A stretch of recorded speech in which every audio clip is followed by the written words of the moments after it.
Projeto de nação, o Brasil em 2035. Isso aqui também não falou, né? Fala os institutos Vila Boa, Sagres e Federalista. Primeiro que federalista é claro que é fascista, né, mano? Não precisa nem discutir, velho. Só falta estar escrito integralista aqui. Eu ia falar isso, tá ligado? Cadê? Vamos achar esse aqui, ó. Tem pata de pato, faz quá. É pato! Mano, que absurdo, mano. Mano, os caras escreveram 93 páginas do negócio. Que deve ser. Não, escreveram mais que o Bolsonaro já. O cara mandou um plano da última vez, zoadíssimo. E tu torce esse negócio, mano. Tó, lê essa aqui, vai, Cauê, que eu tô um pouco cansado com a minha voz aqui. Dá um zoom aí, que isso aqui tá.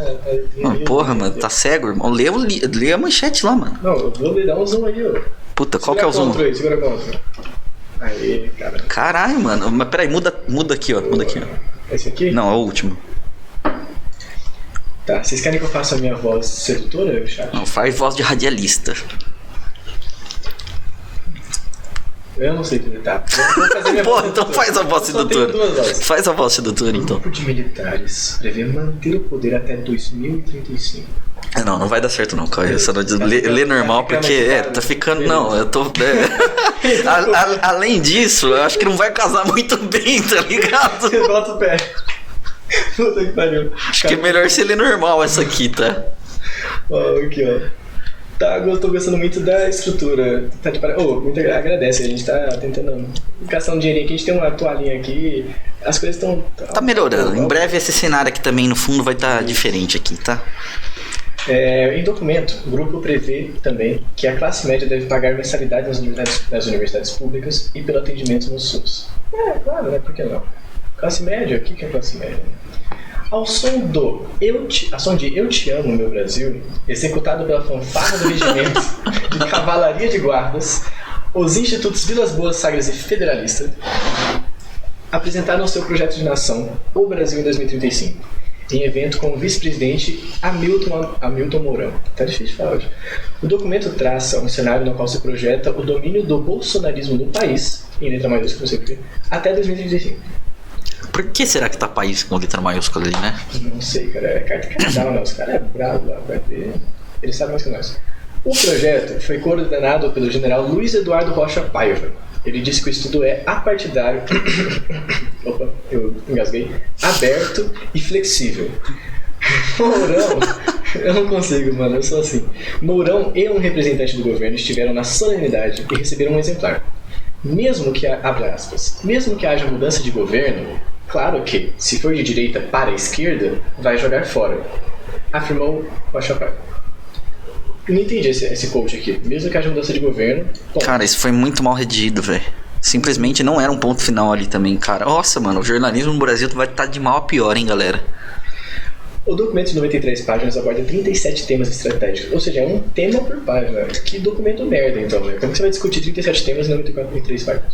Trata de geopolítica, governança nacional, desenvolvimento, ciência e várias coisas. A Amazônia é citada em defesa nacional. Defesa nacional da Amazônia. Por isso que vocês estavam com o Elon Musk, segunda-feira agora, não sei, né? Bota fé. Ou semana passada. No capítulo Integração da Amazônia. Nossa, que integrar a Amazônia com os... Já até esqueci o nome desses filha da puta aí. Garimpeiro? É isso. Globalismo. O projeto afirma que a nação está ameaçada pelo globalismo. Caramba, hein? Essa aqui eles tiraram de quando? 1990? Caramba. Diz o documento. O globalismo é um movimento internacionalista cujo objetivo é determinar, dirigir e controlar as nações. Entre as nações, eu tô esperando aparecer a União Soviética aqui. E entre os próprios cidadãos, cara, eu falo, isso daqui é o marxismo reescrito com outros termos, cara. Isso daí chama imperialismo, irmão. O Lenin já escreveu, já. Por meio de posições, atitudes... Eu gostei das atitudes aqui. O que significa isso? Intervenções e imposições de caráter autoritário, porém disfarçados como socialmente corretos e necessários. Não, ó, da primeira parte ali, sobe um pouquinho, ó. Até a parte que ele fala, ó, entre os próprios cidadãos, ele tá falando da estrutura. Depois, por meio de posições, a superestrutura. Cara, é perfeito. Isso aqui é... Eu falo, os caras leram Marx com certeza. Não, eles não são burros, tá ligado? Aquela parada, você, né? Ser um bom capitalista, você tem que ter lido o Capital de Marx, que é o melhor estudo sobre capital. Exatamente, né? O documento prossegue. No centro desse movimento está a elite financeira mundial, ator não estatal constituído por mega investidores, bancos, conglomerados transacionais e outros representantes do ultracapitalismo. Caralho, não tô Mano, será que os caras... Que porra é essa, velho? Vai ser capitalismo. Velho do céu, velho. Os caras, mano... Eles estão descrevendo a merda que eles fazem, cara. Isso é absurdo. Com extraordinários recursos financeiros e econômicos. E os caras... Nossa. Para Eduardo Vilas Boas, Mourão, Rocha Paiva e associados, o globalismo tem aliados poderosos no Brasil. Com certeza. Vocês. O globalismo... Vamos começar a ler capitalismo em vez de globalismo? Pode ler. O capitalismo tem outra face, mais sofisticada, que pode ser caracterizada como o ativismo judicial político partidário. Sérgio Moro. Onde parcela do judiciário, do Ministério Público e da Defensoria Pública... Como é que chama? Dallagnol. Atuam sobre um prisma exclusivamente ideológico. Capitalista. Reinterpretando e agredindo o arcabouço legal vigente, a começar pela Constituição. Diz o documento: o ataque ao capitalismo é um dos pilares dos grupos de extrema-direita no mundo. Está muito bom. Não, pera, agora, o ataque ao globalismo é um dos pilares dos grupos de extrema-direita. Cara, eles não se consideram de extrema-direita apoiando o governo Bolsonaro? Mas pera, será que eles estão em defesa do globalismo agora? Ou eles acabaram de dizer que eles são de extrema-direita? Não, quem tá dizendo que o ataque ao globalismo é um dos pilares do grupo de extrema-direita é a Carta Capital, não é os militares. Tá? Então acho que esse é o ponto relevante, né? Beleza, não. Caraca, tá mal reduzido isso, hein? Não, eu tô falando, é horrível. O documento prevê que a classe média deve pagar... mudou de tema agora, foda-se. O documento prevê que a classe média deve pagar mensalidades nas universidades públicas e pelo atendimento no SUS. A cobrança deve começar em 2025. Não, já deram data, foda-se, quando vai ser aprovado.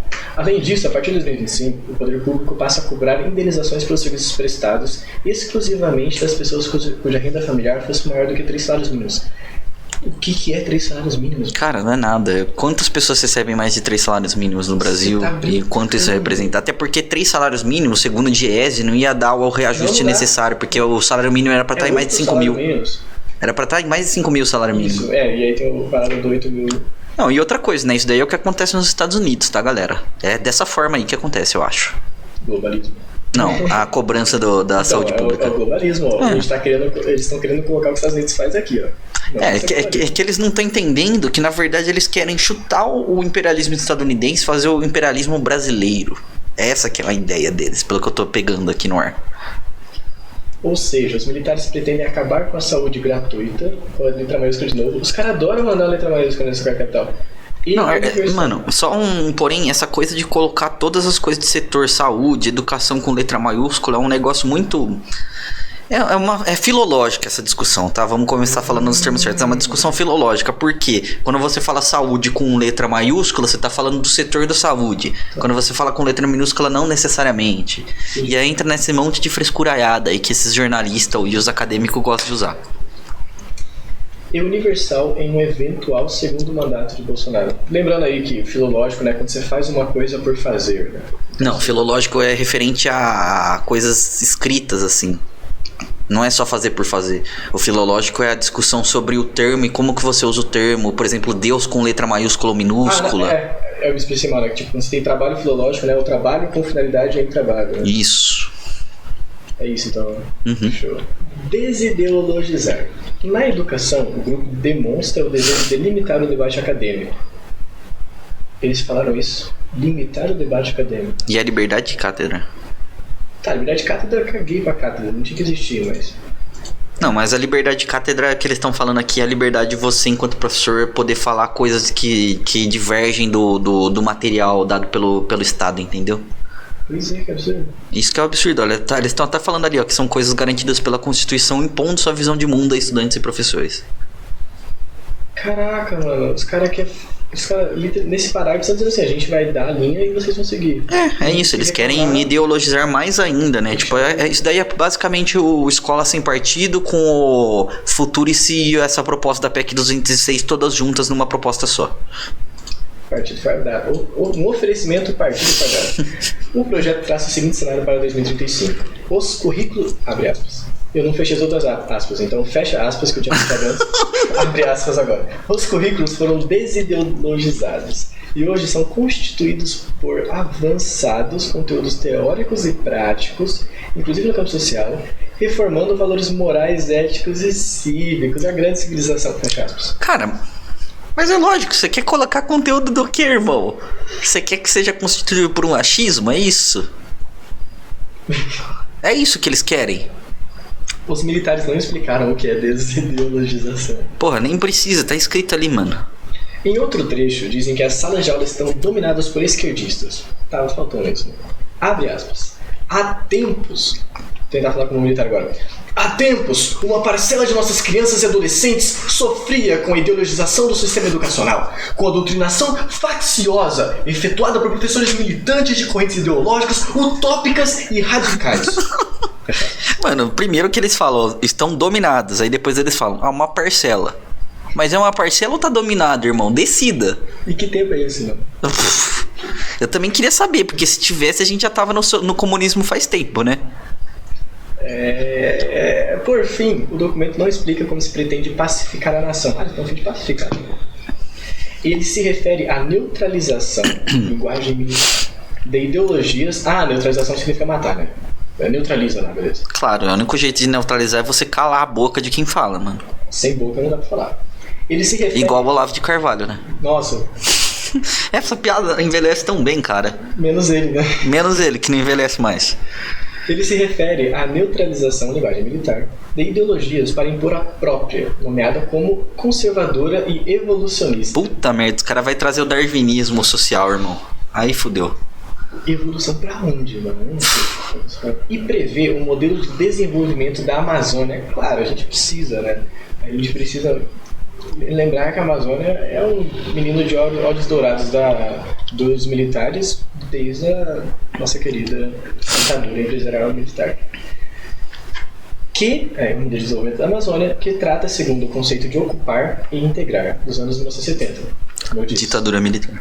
Olha só, até parece que, até parece que o Brasil, a história é coerente, né? A história se repete.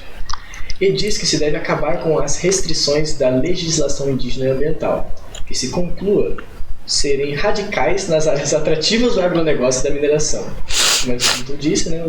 Cara, esse bagulho é outra loucura, né? Porque primeiro eles falam que as ideologias radicais têm que ser podadas. Aí ele vem aqui e fala que precisa de que se conclua serem radicais nas áreas atrativas.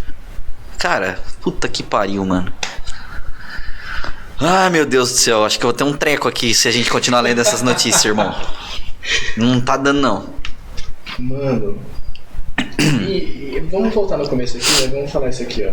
Institutos Vilas Boas, Sagres e Federalistas, com o nosso querido Hamilton Mirão, né? Presente. Mirão. Hamilton Miranha, igual o bagulho do Ciro lá, como é que é o Ciranha? É o Ciranha. Nossa, esse bagulho foi engraçado também. Os caras vão lá e projetam. Eu acho que é só essa frase aqui, ó. O resto a gente já sabia. Você já espera de tabela, né? Não, e outra coisa, eu vou chutar aqui, tá? Não conheço a fundo esses institutos, mas olha, Vilas Boas e Sagres são nomes de portugueses. Sagres, inclusive, é uma cerveja que tem lá na Europa, que inclusive é do norte europeu, porque... Será que é do norte ou será que...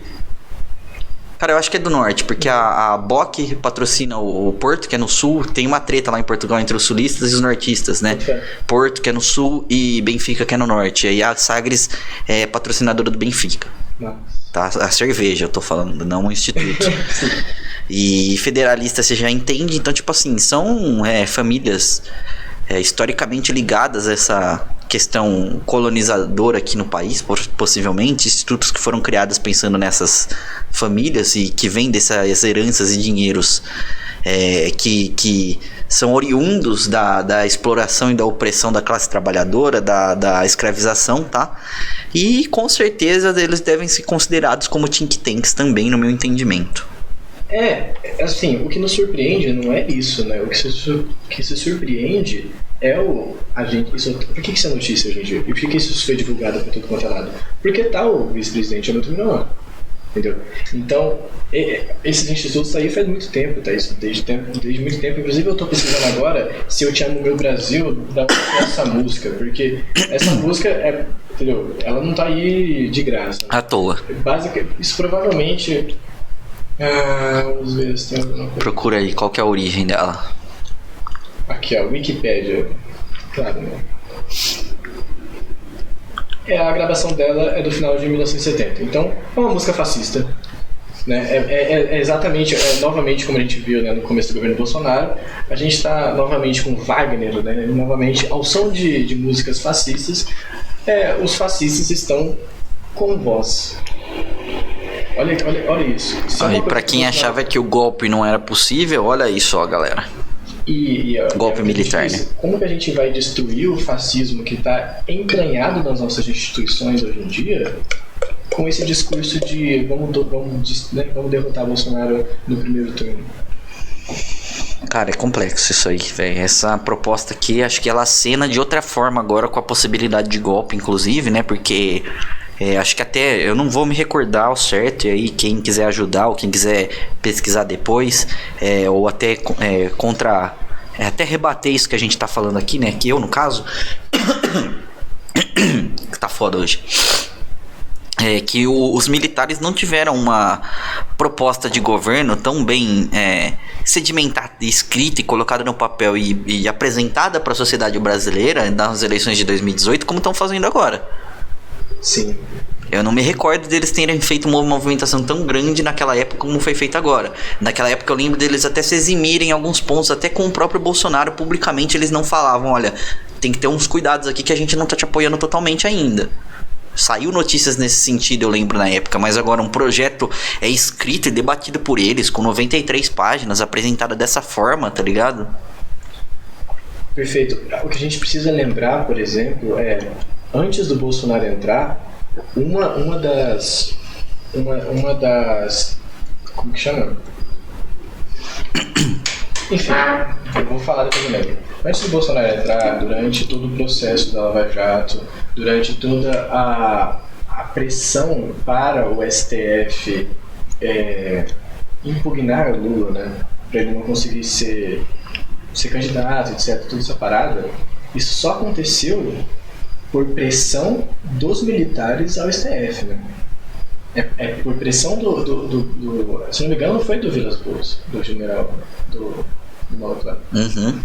Não sei, enfim, do Vilas Boas, inclusive do exército, e a gente vai lembrar disso agora, não com as palavras, não dá para fazer um quote aqui, abrir as aspas, mas com palavras de: se o STF não aceitar que o Lula não pode ser eleito e que o Lula é culpado, etc., mesmo ele tendo ainda como recorrer, se o STF não aceitar, a gente vai ter que olhar isso daí com atenção, a gente vai ter que tomar cuidado com esse STF aí, porque eles estão fazendo coisas que incitam o tumulto, né? Incitam o tumulto e é perigo para a civilidade, para esse negócio de pacificação, né, do Brasil.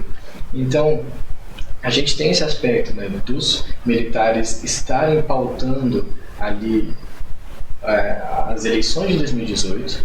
Aí, durante as eleições, aí quando o Lula não vai, a gente tem Bolsonaro, tem toda essa putaria aí, eles, como você disse aí, parece que eles ficam nessa, de vai, não vai. Com o Bolsonaro no poder, o Bolsonaro vai abrindo brecha para os caras, e os caras vão fazendo o quê? Passando trator. Deixando o Bolsonaro pro lado e vão colocando o interesse deles. O Milton Mourão vai deixando o Bolsonaro pro lado e vai colocando o lado deles. Não, taticamente isso faz muito sentido, Cauê, porque como você falou, né, tipo assim, fazia muito tempo que a gente não tinha uma proximidade tão grande do governo com militares depois da redemocratização. Esse foi o primeiro governo que abriu brecha. E agora eles veem que eles ganham poder político e são aceitos por parcelas da população, abre brecha pra merda desse tipo, tá ligado? E é uma coisa tão pesada que o Jones, né, ele tá tweetando sobre as eleições de 2002. Os debates das eleições de 2002. E aí ele coloca, por exemplo, aqui: nenhum candidato em 2002 era contra a reforma agrária, pelo contrário, todos eles eram a favor. Nenhum candidato ali falavam bem, como é que fala? Enfim, era... O meu ponto com esse recorte temporal, a gente percebe que em 2002, ali saindo do século XX, a gente tem uma força dos movimentos sociais, ou não dos movimentos sociais em si, mas a gente tem uma crescente desde a redemocratização e a gente tem um panorama alto da força do povo, das esquerdas e de pautas sociais. Então a gente tem reforma agrária, a gente tem SUS, a gente tem todas essas conquistas que a gente teve com a Constituição de 88, que foi esse conchavo, né? O SUS, no caso também, só pra você entender, que eu acabei tendo que estudar a história da reforma sanitária brasileira. Caralho, hoje tá muito foda, tô perdendo minha voz muito fácil. Eu tive que estudar a reforma sanitária brasileira para fazer meu estudo de mestrado, porque um dos conceitos que eu estava estudando sobre a educação integral, ele já era falado lá na reforma sanitária brasileira, que percorreu a década de 80 inteira até ser efetivada com a Constituição Federal. Nossa. Tá? Pensei que você ia falar um pouco sobre...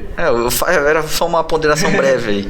Porque às vezes dá a impressão que foi só a Constituição que desembocou no SUS. Não, era uma luta que os setores da esquerda e até parte da direita, de centro, já lutavam pelo SUS há algum tempo antes de ser efetivada pela Constituição, tá ligado?